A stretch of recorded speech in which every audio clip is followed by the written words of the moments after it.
আসসালামু আলাইকুম ওরহমতুল্লাহি ওবরাকাতুহু। আলহামদুলিল্লাহি রাব্বিল আলামিন ওয়াল আকিবাতু লিল মুত্তাকিন ওয়ালা উদওয়ানা ইল্লা আলাল যালিমিন। আসসালাতু ওয়াসসালামু আলান নবিয়িল আমিন ওয়া আলা আলিহি ওয়া সাহবিহি আজমাইন।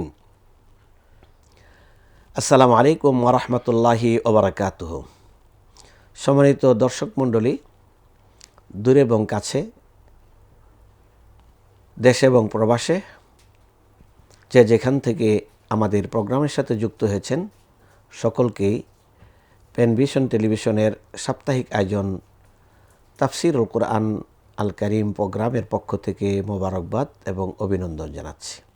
সূরা নাজিআতের দ্বিতীয় পর্বের তাফসির আজকে আপনাদের সামনে উপস্থাপন করব, যা আয়াত নম্বর 15 থেকে নিয়ে 26 পর্যন্ত এই পর্বের আলোচ্য বিষয়।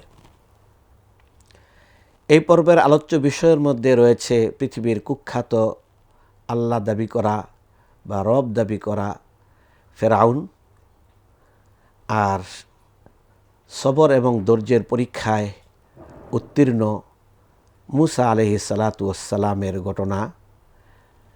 এই ঘটনার মাধ্যমেই আমাদের আজকের এই পর্বটি আপনাদের সামনে উপস্থাপন করব। সূরা নাজিআতে 15 নম্বর আয়াত থেকে আল্লাহ রাব্বুল আলামিন ইরশাদ করছেন, হাল আতাকা হাদিসু মুসা ইয নাদাহু রাব্বুহু বিল ওয়াদিল মুকাদ্দাসি তুওয়া ইযহাব ইলা ফিরআউনা ইন্নাহু তাগা। আপনার কাছে মুসার বৃত্তান্ত পৌঁছেছে কি? অবশ্যই পৌঁছেছে। আল্লাহ রাব্বুল আলামিন মুসা আলাইহিস সালাতু ওয়াসসালাম সম্পর্কে হাদিস বা আলোচনা বৃত্তান্ত ওয়াহির মাধ্যমে বিশ্বনবী মুহাম্মদুর রাসূলুল্লাহ সাল্লাল্লাহু আলাইহি ওয়াসাল্লামের কাছে পৌঁছে দিয়েছেন। এখানে আল্লাহ রাব্বুল আলামিন বলেন, প্রশ্নের আকারে বলে উত্তরটাকে এখানে পজিটিভ, অবশ্যই পৌঁছেছে আপনার কাছে, সেই উত্তরটা এখানে আল্লাহ রাব্বুল আলামিন দিয়েছেন। পরবর্তী আয়াতে তার দলিল। মুসা আলাইহিস সালাতু ওয়াসসালামের এই ঘটনা কেন আল্লাহ রাব্বুল আলামিন এখানে তুলে ধরলেন? কোরআনে কারীম ঘটনাবলীর কিতাব না, যার কারণে এখানে ঘটনার একটা অংশ আল্লাহ রাব্বুল আলামিন তুলে ধরেছেন।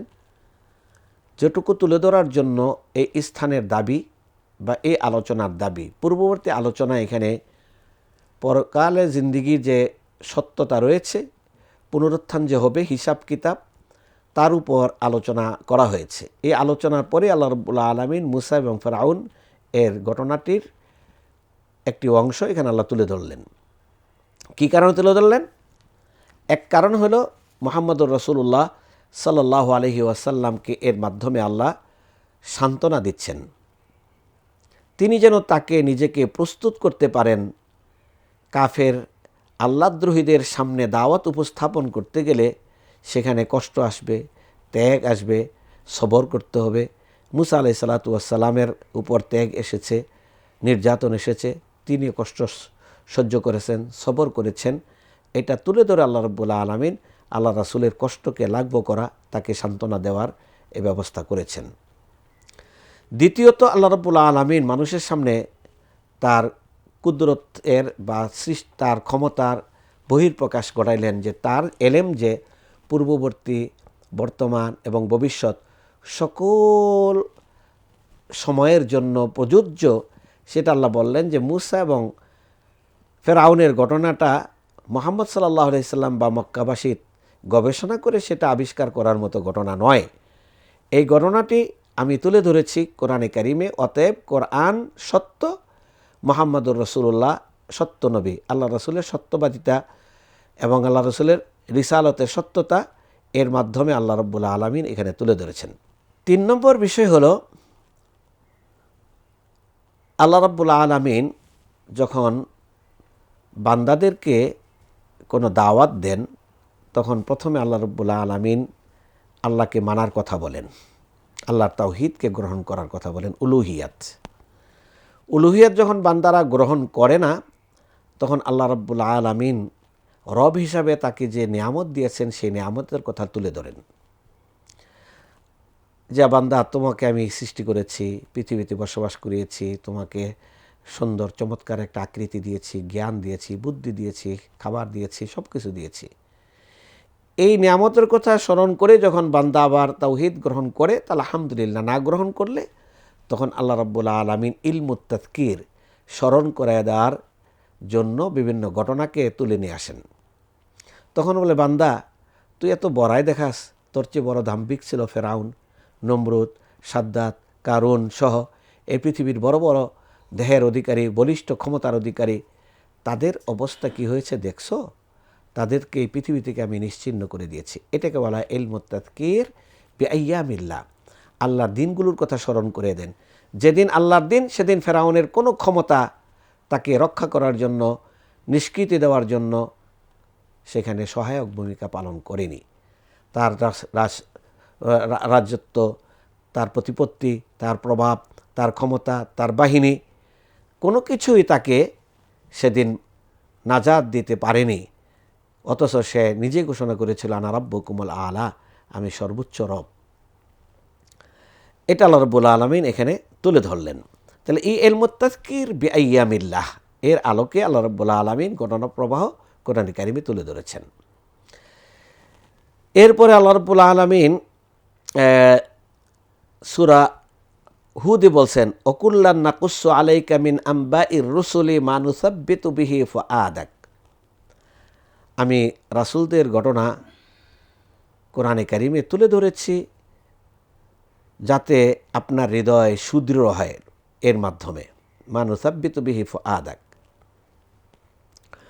এবার আসুন আমরা মুসা আলাইহিস সালাতু ওয়াস সালামের ঘটনাটি একটু সংক্ষিপ্ত তুলে ধরে এরপরে আয়াতগুলোর তাফসির করলে আমাদের বুঝতে একটু সহজ হবে। মুসা আলাইহিস সালাতু ওয়াস সালাম ফেরাউনের সাথে যে ঘটনাগুলো ঘটেছে, একসময় ফেরাউনের বাড়িতে তিনি লালিত পালিত হয়েছেন। প্রতিমধ্যে একটা ঘটনা ঘটেছে, ফেরাউনের গোত্রীয় কোনো ব্যক্তি বনি ইসরাইলের ব্যক্তির উপর অত্যাচার করছিল বিধায় তিনি তার কাছ থেকে সাহায্য চেয়েছিলেন, বনি ইসরাইলের ব্যক্তিটি মুসা আলাইহিস সালামের কাছে। তখন তিনি নবী হননি, একজন যুবক শহরে ঘুরে পরিদর্শনে বেরিয়েছিলেন। তখন এই অত্যাচারের দৃশ্য দেখে মাজলুম ব্যক্তি যখন সাহায্য চাইল, তিনি সাহায্য করতে গিয়ে তাকে একটু থাপ্পড় দিয়েছিলেন। সে থাপ্পড় খেয়ে সে ফেরাউনের দলের লোকটি নিহত হয়েছিল। এরপরে তিনি আল্লাহর কাছে ক্ষমা চেয়েছেন। আর ফেরাউনের লোকেরা যখন টের পাইল যে এই ঘটনা ঘটিয়েছে মুসা, তখন তাকে খোঁজার জন্য ফেরাউন বিভিন্ন বাহিনী পাঠায় দিল। তিনি তখন ফেরাউনের শহর ছেড়ে অন্য শহরের দিকে চলে গেলেন। আর যেতে যেতে তিনি তৎকালীন নবী শুআয়ব আলাইহিস সালাতু ওয়াস সালামের অঞ্চলে চলে গেলেন, যে অঞ্চলটার নাম হলো মাদিয়ান। এই মাদিয়ান অঞ্চলে গেলেন। মাদিয়ান সম্পর্কে আমরা যতটুকু বর্ণনা পাই, সে মাদিয়ান হলো সৌদি আরবের বর্তমান তাবুক অঞ্চলের অন্তর্ভুক্ত একটি শহরের নাম, যার বর্তমান নাম হলো বাদা। এই বাদা শহরে, যা তাবুক থেকে 170 কিলোমিটার দূরে অবস্থিত, ওই অঞ্চলটাকে মাদিয়ান বলা হয়, যেখানে শুআয়ব আলাইহিস সালাতু ওয়াস সালামের জাতিরা বসবাস করত। মুসা আলাইহিস সালাতু ওয়াস সালাম সেখানে উপস্থিত হওয়ার পর যে কোনোভাবেই হোক শুআয়ব আলাইহিস সালাতু ওয়াস সালামের সাথে তার পরিচয় হয় এবং শুআয়ব আলাইহিস সালাতু ওয়াস সালামের বড় মেয়েকে তিনি বিবাহ করেন এবং তার সেবায় 8 বৎসর এবং 10 বৎসর অপশনাল 2 বৎসর বৃদ্ধি করে তার খেদমত করার জন্য চুক্তিতে আবদ্ধ হন। এই 10 বৎসর মেয়াদ পরিপূর্ণ হওয়ার পরে মুসা আলাইহিস সালাতু ওয়াস সালাম এবার অনুমতি চাইলেন যে আমি আমার মা এবং আমার বোনকে দেখার জন্য আমি মিশরে যেতে চাই। কারণ ফেরাউন এবং তার বাহিনী আমাকে হয়তো খুঁজে এতদিন পর্যন্ত আমার সন্ধান না পেয়ে হয়তো তারা এখন নিবৃত্ত হয়ে গিয়েছে। আমি এই সুযোগে আমার মিশরে যেতে চাই। শুআয়ব আলাইহিস সালাতু ওয়াস সালাম যাওয়ার জন্য অনুমতি দিলেন এবং আসবাব সামগ্রী সহ তার মেয়ে সহ তাকে পাঠিয়ে দেওয়ার জন্য পরিপূর্ণভাবে তৈরি করে দিলেন। মুসা আলাইহিস সালাতু ওয়াস সালাম এই তাবুক বা বাদা অঞ্চল থেকে তিনি মিশর যাওয়ার জন্য বেরিয়ে গেলেন তার পরিবার সহ। বেরিয়ে যাওয়ার পর তিনি যখন শাম অঞ্চলে প্রবেশ করেন, তখন শাম অঞ্চলের রাজাদের অত্যাচারের আশঙ্কা তার মধ্যে তৈরি হয়। তখন প্রধান রাস্তা ছেড়ে তিনি গোপন রাস্তা দিয়ে তার পথ চলার জন্য গোপন রাস্তা অবলম্বন করলেন। এই গোপন রাস্তা অবলম্বন করতে গিয়ে সাগরের তীরবর্তীতে তিনি তার পথ হারিয়ে ফেলেন। পথ হারিয়ে ফেলার পরে তিনি অনেকটা এই তুর পাহাড়ের ডান এবং পশ্চিম দিকে গিয়ে তিনি অবস্থান করেন, কিন্তু অনেকটা মনে হচ্ছিল যে তিনি পথটা হারিয়ে ফেলেছেন। ইতিমধ্যে তার স্ত্রী ছিল সন্তান সম্ভাবা, তার প্রসব বেদনা শুরু হলো, আর রাত ছিল খুব অন্ধকার, শীত ছিল খুব প্রচণ্ড, এবং বরফ ভেজা পথ অতিক্রম করা ছিল খুব দুরূহ ব্যাপার। এরই মধ্যে অন্ধকারের মধ্যে আগুনের প্রয়োজন হলো। সেই যুগে তো আর দিয়াশলাই ছিল না, তাই পাথর দিয়ে ঘর্ষণ করে আগুন জ্বালানোর জন্য মুসা আলাইহিস সালাতু ওয়াস সালাম চেষ্টা করলেন। সে চেষ্টায় তিনি সফল হলেন না। তো কোনোভাবেই যখন পাথর দিয়ে তিনি আগুন জ্বালাইতে পারছিলেন না, তখনই তার দৃষ্টিতে পড়ে তুর পর্বতের দিকে সেখানে একটা অগ্নিকুণ্ড অথবা আগুনের আলো চোখে ভাসছে। তখন তিনি পরিবার পরিজনের সদস্যদেরকে বললেন, তোমরা এখানে অবস্থান করো, আমি আগুন যেখানে প্রজ্বলিত হচ্ছে সেখান থেকে গিয়ে আমি সেখান থেকে তোমাদের জন্য আগুনের একটা অংশ নিয়ে আসছি। মুসা আলাইহিস সালাতু ওয়াস সালাম সে তুর পাহাড়ের কাছে গিয়ে এক অবাক ঘটনা দেখলেন। সেখানে একটা সবুজ গাছের উপর আলো প্রজ্বলিত, সেটা যে আসলে আগুন ছিল না, নূর ছিল। তখন তিনি দেখলেন যে সবুজ গাছ, আগুন আলো প্রজ্বলিত, গাছের কোনো অংশ ক্ষতিগ্রস্ত হচ্ছে না বা জ্বলে যাচ্ছে না, আগুন সেটাকে পোড়ায় দিচ্ছে না। এরপরে তিনি সেখান থেকে আগুন নেয়ার জন্য বিভিন্নভাবে চেষ্টা চালিয়ে যাচ্ছেন। এক পর্যায়ে তিনি কিছু শুকনো ঘাস বা পাতালতা হাতে করে আগুনের দিকে অগ্রসর হতে আগুন কিছুটা দূরে সরে গেল। এমন বারবার চেষ্টার এক পর্যায়ে গিয়ে তিনি শুনতে পেলেন, ইন্নানি আনাল্লাহ ইয়া মুসা ইন্নানি আনাল্লাহ, হে মুসা আমি আল্লাহ, তুমি এই তুরে আমার সাথে কথা বলতে এসেছো বা আগুনের জন্য এসেছো? আমি তো আল্লাহ।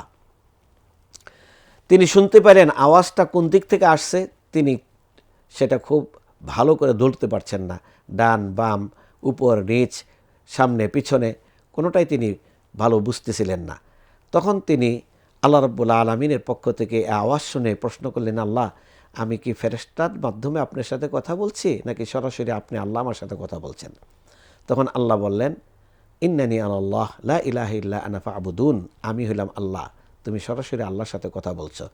আহলে সুন্নাহ ওয়াল জামাআর আকীদা হলো মুসা আলাইহিস সালাতু ওয়াস সালাম তুর পাহাড়ে সরাসরি আল্লাহ রাব্বুল আলামিনের সাথে কথা বলেছেন, কিন্তু আল্লাহর সাক্ষাৎ লাভ করতে পারেননি। কারণ আল্লাহ নিজেই বলেছেন, লান তারানি, তুমি আমাকে দেখতে পাবে না, দুনিয়ার জিন্দিগিতে আল্লাহ রাব্বুল আলামিনকে দেখা যাবে না।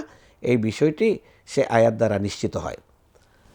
পরবর্তীতে আল্লাহ রাব্বুল আলামিন জানায় দিলেন, ইন্নাকা বিল ওয়াদিল মুকাদ্দাসি তুয়া, তুমি তো পবিত্র এই ওয়াদি বা উপত্যকায় আছো, ভূমিতে আছো।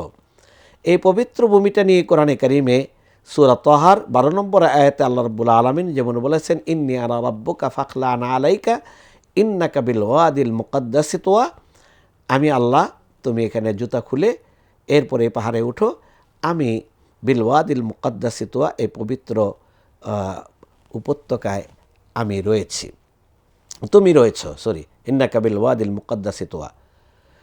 আর সেটাই আয়াতে বলা হয়েছে, ইদনাদাহু রাব্বুহু বিল ওয়াদিল মুকাদ্দাসি তুয়া, যখন তার রব পবিত্র উপত্যকায় তাকে ডেকে বলেছিলেন, ইযহাব ইলা ফিরআউনা ইন্নাহু তাগা। এই ছিল মুসা আলাইহিস সালাতু ওয়াস সালামের ওহী বাণী গ্রহণ করার মাধ্যমে সে তুর পাহাড়ে পাদদেশে ওয়াদি মুকাদ্দাসা থেকে তিনি নবুয়তের দায়িত্বপ্রাপ্ত হন। এখন এই ওয়াদি মুকাদ্দাসা এটা আমরা বুঝতে পেরেছি যে মিশরের একটা সিনা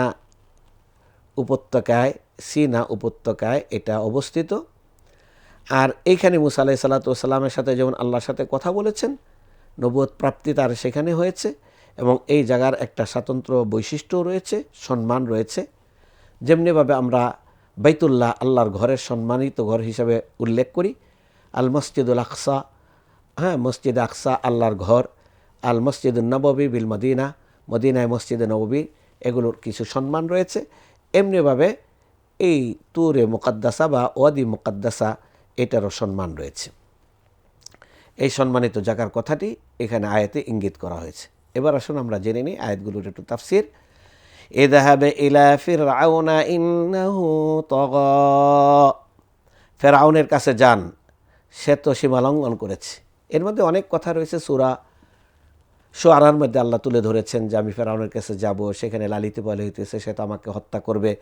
হ্যাঁ, এরপরে তিনি ফেরাউনের কাছে গেলেন, কি ঘটনা ঘটেছে অনেক কিছু রয়েছে সেখানে। আল্লাহ রাব্বুল আলামিন শুধু হেদায়েতের অংশটুকু এখানে উল্লেখ করেছেন সংক্ষিপ্তভাবে, কারণ ফেরাউন সীমালঙ্ঘন করেছে, সীমালঙ্ঘনের চূড়ান্ত পর্যায়ে সে চলে গিয়েছে। দাম্ভিক, অহংকারী, এবং এত বড় দাম্ভিক এবং অহংকারী যে সে নিজেকে এখন সৃষ্টি থেকে আর নিজেকে সৃষ্টি জ্ঞান না করে এখন স্রষ্টা অথবা লালন পালনকারী প্রভু হিসাবে নিজেকে দাবি করে বসেছে। তখন কি আপনি বলেন হাল্লাকা ইলা আন তাযাক্কা, তোমার কি আগ্রহ আছে পবিত্র হওয়ার, ঈমান আনার, নাকি তুমি এমন দাম্ভিকই থেকে যাবে, আল্লাহ রাব্বুল আলামিনের বিরুদ্ধে অবস্থান করবে? যদি তোমার আগ্রহ থাকে, আহদিয়াকা ইলা রাব্বিকা ফাতাখশা, আমি তোমাকে তোমার রবের দিকে পথ প্রদর্শন করব যাতে তুমি তাকে ভয় করো। তাহলে এই আয়াত থেকে আহদিয়াকা হেদায়েত বোঝা গেল। নবী রাসূলদের কোরআনে কারিমে 4 ধরনের হেদায়েতের আলোচনা আসছে। এক ধরনের হেদায়েত হলো প্রত্যেকটা সৃষ্টিকে আল্লাহ তার প্রয়োজনীয় বিষয়ে আল্লাহ যে পথ দেখান সেটাকে বলা হয় হেদায়েতে আম্মা, সাধারণ হেদায়েত। এই সাধারণ হেদায়েত হলো একটা গরুর বাছুর জন্মের পরে দুধ খাওয়ার জন্য সে মায়ের ওলানের দিকে যাচ্ছে, একটা মুরগির বাচ্চা পৃথিবীতে আসার পরে সে তার মায়ের মুখের কাছে যাচ্ছে। এগুলো হলো ন্যাচারাল হেদায়েত। এই হেদায়েত মৌমাছিগুলা বাসাবাড়ি তৈরি করছে, সেখানে ডিসিপ্লিন হয়ে তারা মধু সংগ্রহ করে বংশ বিস্তার করছে। এগুলো হলো দুনিয়ার মধ্যে আল্লাহ রাব্বুল আলামিন সকল সৃষ্টির জন্য যে হেদায়েতের ব্যবস্থা করেছেন, সাধারণ হেদায়েত। আর দ্বিতীয় হেদায়েত হলো পথ দেখানো, নবী রাসূলদের কাজ, যেটা এই পৃথিবীতে পথ দেখানোর জন্য আল্লাহ রাব্বুল আলামিন তাদেরকে পাঠিয়েছেন। এটা কোরআনে কারীমের দ্বিতীয় হেদায়েত। 3 নম্বর হেদায়েত হলো আল্লাহ তৌফিক দান করেন। যেমন চাচাজানদের মধ্যে হামজা রাদিয়াল্লাহু তাআলা আনহুকে, আব্বাস রাদিয়াল্লাহু তাআলা আনহুকে আল্লাহ রাব্বুল আলামিন হেদায়েত দিয়েছেন। আবার পক্ষান্তরে আবু তালেব, আবু লাহাব, এদেরকে আল্লাহ রাব্বুল আলামিন হেদায়েত দেন নাই। এগুলো আল্লাহ রাব্বুল আলামিনের এখতিয়ার, তৌফিক। হেদায়েত মানে হলো হেদায়েতের পথ বা সঠিক পথ গ্রহণ করার, ঈমান আনার তৌফিক দান করা। আর সর্বশেষ হিদায়েত কোরআনে কারিমে উল্লেখ করা হয়েছে, সেটা হলো পরকালে আল্লাহ রাব্বুল আলামিন কাউকে জান্নাতের পথ দেখাবেন নাজাত দিয়ে, অথবা কাউকে জাহান্নামের পথ দেখাবেন শাস্তির জন্য। তো এইখানে আহদিয়াকার দ্বারা উদ্দেশ্য হলো পথ প্রদর্শন করা, আল্লাহর পথ, হেদায়েতের পথ তুমি কিভাবে পেতে পারো, তাকওয়ার পথ কিভাবে পেতে পারো, আল্লাহর ভয় তোমার ভিতরে কিভাবে অর্জন করতে পারো, সে পথ আমি তোমাকে দেখাবো।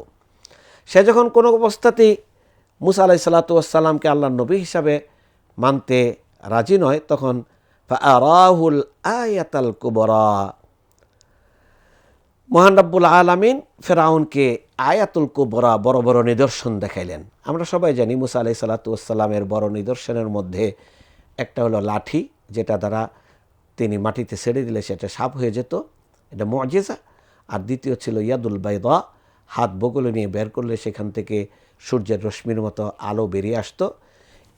ইয়াদ এবং আসা, হাত এবং লাঠি, এইগুলোই মুসা আলাইহিস সালাতু ওয়াস সালামের মুআজিজার মধ্যে অনেক বড় মুআজিজা।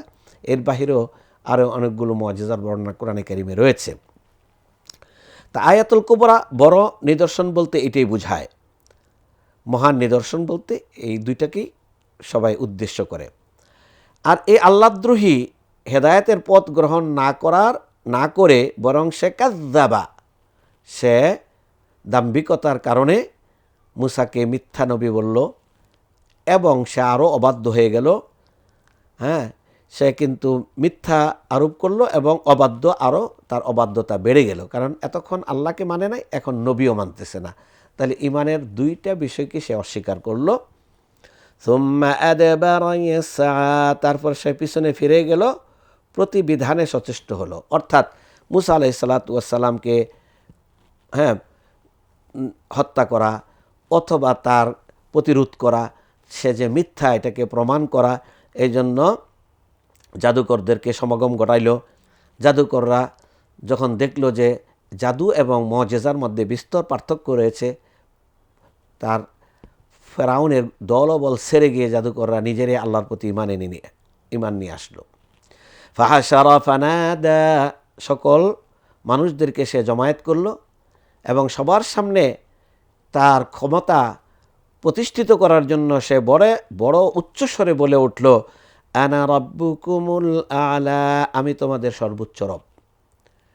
এমনই পৃথিবীতে দাম্ভিকরা যখন ক্ষমতা পায়, দাম্ভিকরা যখন এই পৃথিবীতে মসনদের মজা পায়, তখন সে নিজেকে রব হিসাবে আবিষ্কার করতে চায় অথবা ঘোষণা দিয়ে দেয়। রাব্বুকুমুল আলা, সর্বোচ্চ রবের ঘোষণা দেওয়ার পরে কি সে সেখানে নাজাত পেয়ে গেল? এরপর আল্লাহ রাব্বুল আলামিন যে কাজটা করলেন সেটা হলো ফাআখাযাহুল্লাহু নাকালাল আখিরাতি ওয়াল উলা। ফাআখাযাহুল্লাহ, আল্লাহ তাকে দাম্ভিককে পাকড়াও করলেন, দৃষ্টান্তমূলক শাস্তি দিলেন। নাকাল বলা হয় দৃষ্টান্তমূলক শাস্তি দেওয়া, এই জন্য বলে আল্লাহ ছাড় দেন, ছেড়ে দেন না, সুযোগ দেন আল্লাহ রাব্বুল আলামিন। সুযোগ পেয়েও যদি কেউ হেদায়েত গ্রহণ না করে, তাহলে আল্লাহ রাব্বুল আলামিন তাকে ছেড়ে দিবেন না। কেউ যদি দুনিয়াতে অনেক সময় আল্লাহর পাকড়াও থেকে বেঁচেও গেল, পরকালের দরা থেকে কোনো অবস্থাতে সে বাঁচতে পারবে না। অতএব নাকাল বলা হয় দৃষ্টান্তমূলক শাস্তি, যা দেখে অন্যরাও আতঙ্কিত হবে, শিক্ষা গ্রহণ করবে। এই নাকাল হলো দুনিয়ার শাস্তি এবং পরকালের শাস্তি। ফেরাউনকে আল্লাহ রাব্বুল আলামিন দুইটা শাস্তি দিয়েছেন, কারণ ফেরাউন যখন বলল আমানতু বিমান আমানা বিহি বানু ইসরাইল, বানি ইসরাইলটা যে রবের উপর ঈমান আনলো সাগরে ডুবে, তখন সে লাস্ট দিকে কথা বলল আমিও সে রবের উপর ঈমান আনলাম। তখন আল্লাহ বললেন আল আন, এতক্ষণে তুমি ঈমান আনলা?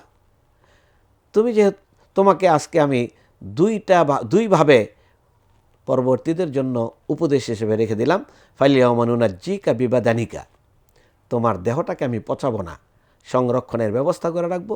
কিয়ামত পর্যন্ত যত মানুষ আসবে তারা যেন তোমার এই দেহ দেখে এই দাম্ভিক ফেরাউন থেকে শিক্ষা গ্রহণ করে তারা যেন দ্বিতীয় ফেরাউনের নিজেদেরকে আবিষ্কার না করতে পারে, এই জন্য তোমার দেহটাকে পৃথিবীতে আমি অক্ষত রেখে দিলাম।